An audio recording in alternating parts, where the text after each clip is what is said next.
The way I aim to engage people who have different perspectives and experiences than my own is mostly focusing on my own listening and showing up. So am I in places where I'm going to hear different perspectives?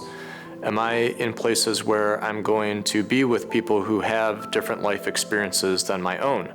And oftentimes I have to seek those things out and be prepared to listen when I am in those places and to engage directly with people who have different life experience, have different opinions about the world situation than me, and then strive to find some kind of common ground and a common language.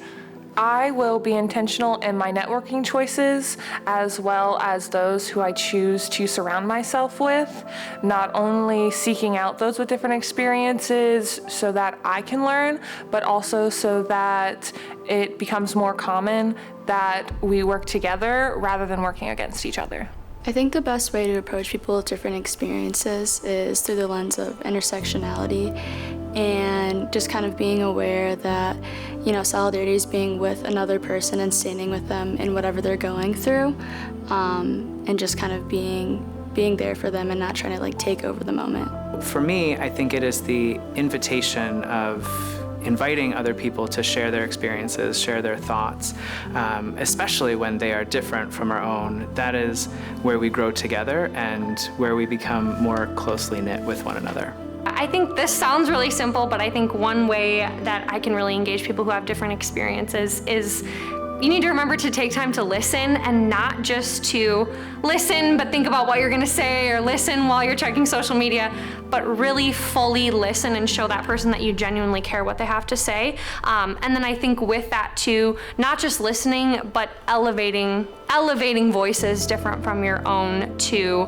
And so those are some of the things I think that are important when thinking about engaging with people who have different experiences from my own. I think one of the best ways we can show solidarity with each other is to meet people where they're at, to try to have a compassion and understanding and appreciation that we all have different experiences and we all come from different places. I would say communication is key, opening up and having honest dialogue with others, talking about our differences and then our similarities, and just working towards a common theme of how we can work together to improve society, to improve our community, looking at how we can recognize our differences, understand our differences, but also feel free and open enough to be willing to engage and talk about how we can come together and put our differences, some of our differences to a side, and also come together with a common theme to help build up our society. Listen, take perspectives, be open, and reach out.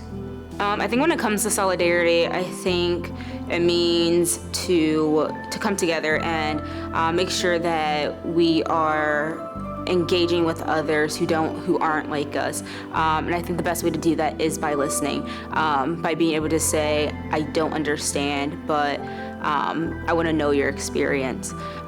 So being able to go into a community and listening to their needs, not coming in and thinking you know everything. So the thing about solidarity is finding ways to be with other people, to engage other people, to learn from them. One of the most effective ways I've done this, and the way I try to do this, is to look for opportunities to be with people in their places and in their spaces at times when they are together with people like them. The times when I find myself, and there aren't that many in this world, but I find myself standing out.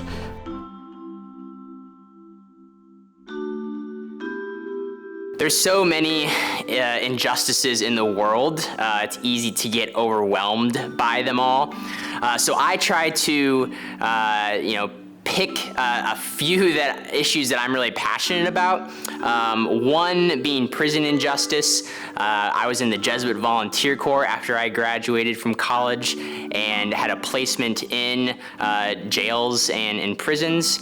And so that's something that I've tried to continue to integrate into my life by going in there and visiting with those who are imprisoned. When I think about who I'm called to be in the world, foundational to that is the call of my faith to love others, to serve Jesus by serving other people. And so when I think about how I might live in my day-to-day life, sometimes it's really small ways of thinking about how can I be of service to my colleagues at work? How can I be of service to the students that I work with? But at the same time, the Jesus that I love and follow also asks some bigger, harder questions about how our society is set up. And so when he calls me to service, he doesn't just call me to do nice things, to be kind, he also calls me to examine why people have needs. And so where I find tension is needing to examine my own life for those bigger questions of service.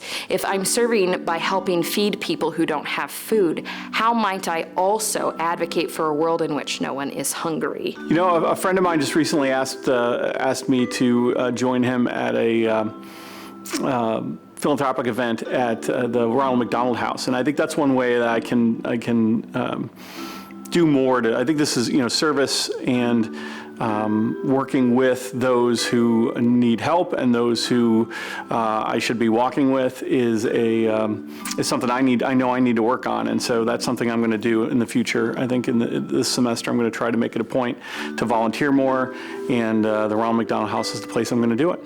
In my case, I come from Colombia, so what kind of things can I do to change like my environment in Colombia, like the Latin American problems here as well, like there's many problems with social justice, inequality, like so many old problems.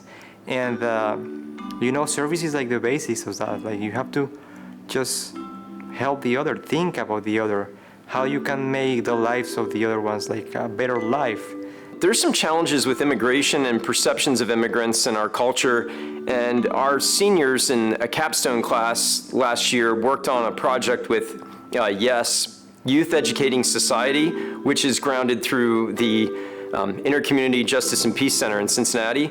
So we worked on training to help YES members tell their story more effectively. So the idea of an effective narrative includes narrative fidelity and narrative rationality, and we help them learn these concepts and tell really compelling stories so that maybe they could help change the attitudes of people that could attend their rallies, or political folks that may have the possibility of changing policy on these matters. In the future, I hope to work in a career that has to do with policy. So in order to serve others, I will work towards making policies both domestically and internationally more inclusive of the people around me, and make sure that our policies serve the people that they need to serve.